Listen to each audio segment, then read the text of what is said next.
Hi everyone. In this video, we're going to look at a few exceptions to typical Mendelian inheritance patterns.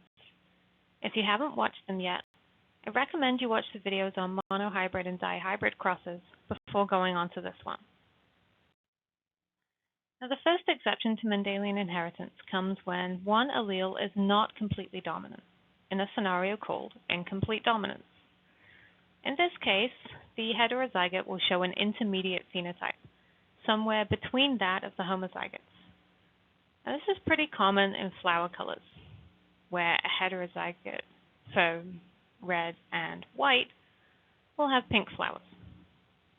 You'll see that we've changed the notation slightly from our usual upper and lowercase letters.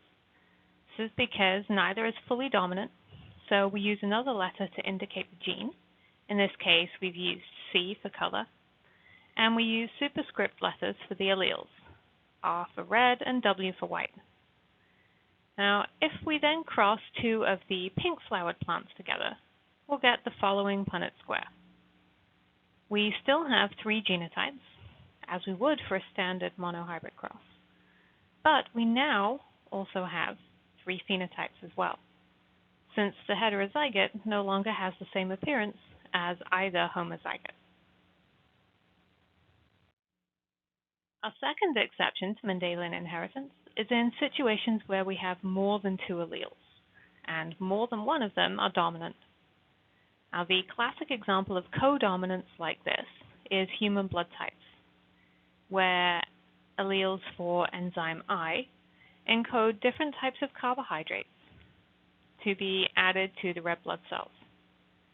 Alleles A and B produce carbohydrates A and B respectively, and both of these are dominant to the third allele, which produces no carbohydrate and is recessive.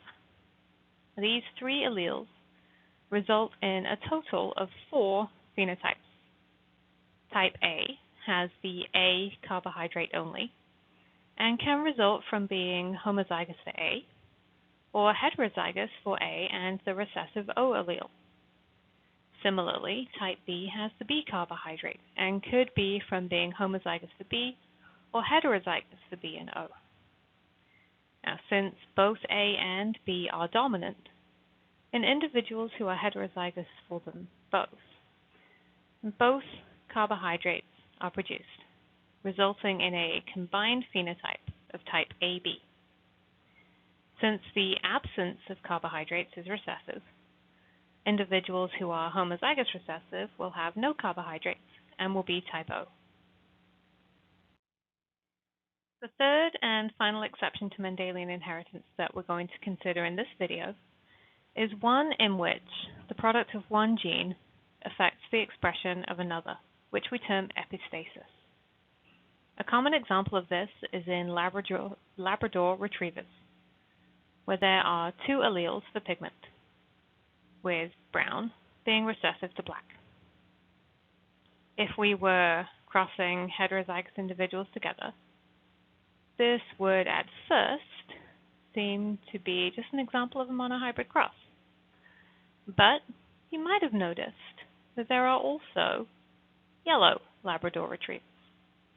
The yellow color is actually not a pigment, but is rather the absence of pigment from the fur. And this is due to expression of a second gene termed gene E. Now, we're looking at something resembling a dihybrid cross, more than a monohybrid, where we have to consider the inheritance of two independent genes at the same time. Now, if you watch the video on dihybrid crosses, you might be wondering where the exception comes in, since a dihybrid cross is still governed by Mendelian inheritance patterns. Well, let's start with the Bs.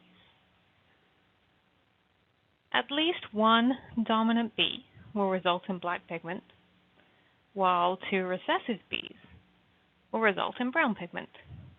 But the E gene will determine whether or not either pigment is deposited into the hair at all. If there's a dominant allele for E, then the pigment will be expressed due to the B alleles, will be deposited in the fur, and the dog will be either brown or black, depending on whether they have dominant or recessive alleles for B. But in the 4 cases where the dog is homozygous recessive for E, neither black nor brown will show in the phenotype, since the pigment won't get into the hair, resulting in yellow instead. Thanks for watching, and if you haven't had a chance yet, please go ahead and check out the other videos on Mendelian inheritance.